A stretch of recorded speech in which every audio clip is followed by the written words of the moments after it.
The Bengals have re-signed Trey Hendrickson. We're going to talk about the contract and what this means for the Bengals' future here on Around the Jungle. Hello, everybody. Welcome to Around the Jungle. My name's Evan Stacy, and big news dropped yesterday. Trey Hendrickson and the Bengals have agreed on a new contract. Trey Hendrickson has gotten a $14 million raise, bringing up his 2025 total to $30 million. So he will be able to play this year. He is ending his holdout and will be on the field week one, which is good to see. So I'm going to go through some pros and cons of this signing. Let's start off with the pros. So pro, obviously, getting Trey Hendrickson on the field is huge. Having back-to-back, 17 and a half sack seasons. He's been one of the best edge rushers in the NFL.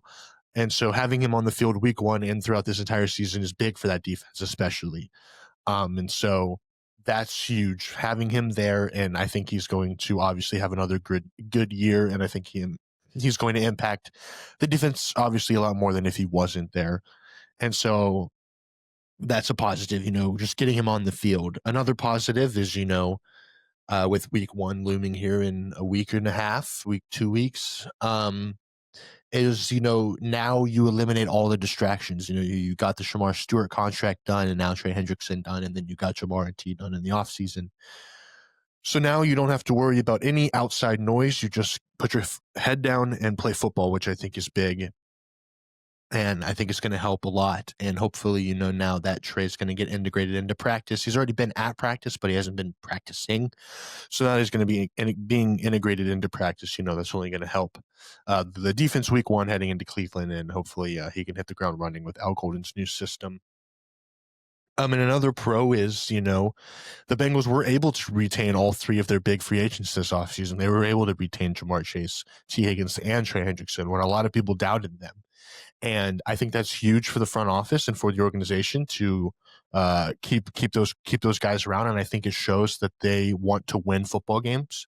And I think it's a big piece that they were able to get all three of those guys done. Obviously, Joe Burrow came out and was on First Take around the Super Bowl and was like, we need to re-sign Trey, we need to re-sign T, we need to re-sign Jamar. And the people on the desk with him laughed at him, saying like, oh, you don't expect the Bengals to be able to do that. And they did just that. They were able to get long-term extensions done with T and Jamar, and then they were able to give Trey what he wanted for this season.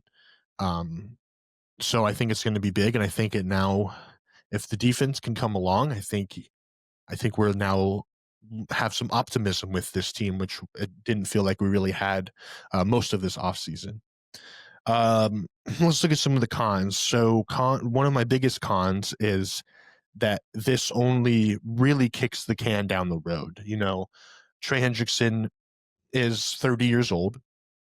The Bengals don't like paying 30-year-olds, and the big holdup was they had agreed on the years and the money, but they couldn't get the guaranteed money in that second to third year.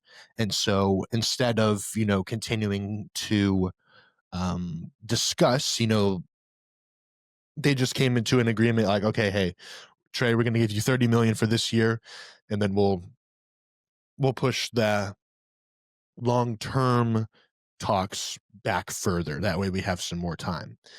And I think that is not a great idea. I think if you were going to get Trey, you were going to get him long term, because odds are, his play isn't slowing down.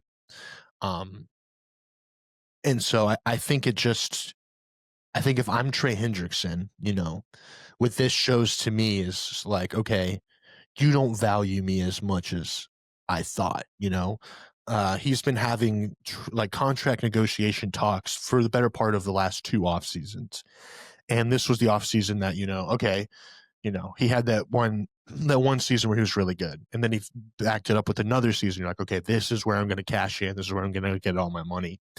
And the Bengals were still unwilling to give him that. So personally, if I'm Trey Hendrickson, I'm taking that as, okay, I'll play out this contract, and then next year, I'm going to test in free agency. If this team doesn't value me where I think I should be valued, then I don't need to be wasting more of my years on this team. So I think that this this move was very interesting because I feel like, yes, having Trey on the field I think is huge, and I'm very glad that that happened. But I don't see how this ends well for the Bengals long term. I don't think Trey re-signs in the offseason. I think if he has another big season, I just don't envision him coming back.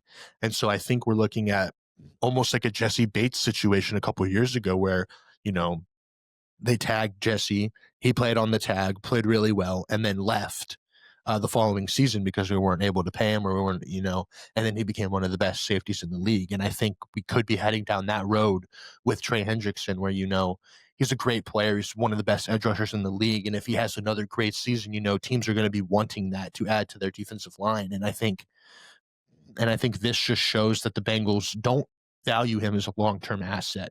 Even with the production he's had the last 2 years, they don't value him as a huge asset in their future plans. And I think that could be a mistake.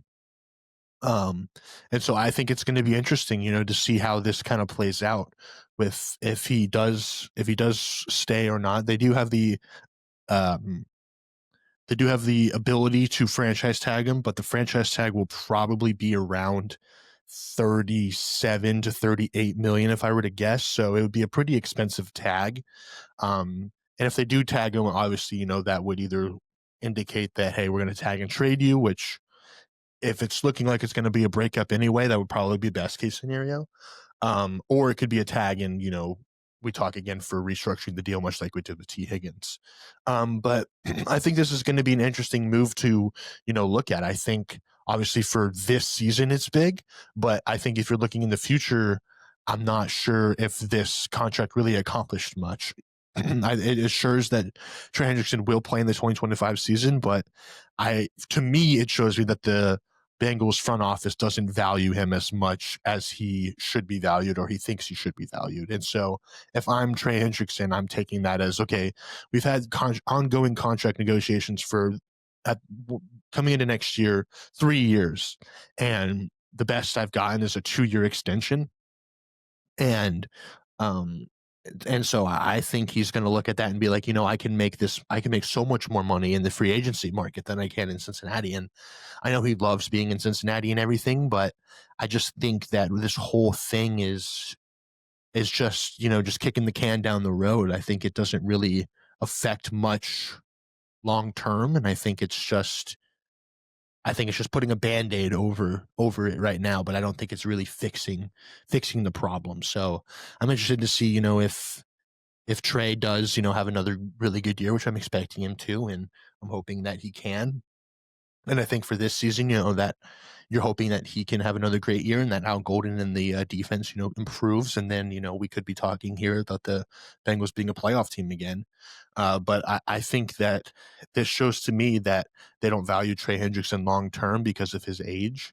And I think that could come back to bite him, if he ends up playing really well and leaving for basically nothing, much like Jesse Bates did. So I'm happy that Trey Hendrickson got re-signed, and I'm glad that it happened, but I'm also kind of skeptical about the future of this move and kind of what this says about the front office still not, doing as much as they should. But I'm happy that Trey Hendrickson will be playing for the 2025 season. Hopefully he balls out again, and hopefully that defense improves. And hopefully we're talking about this later in the season.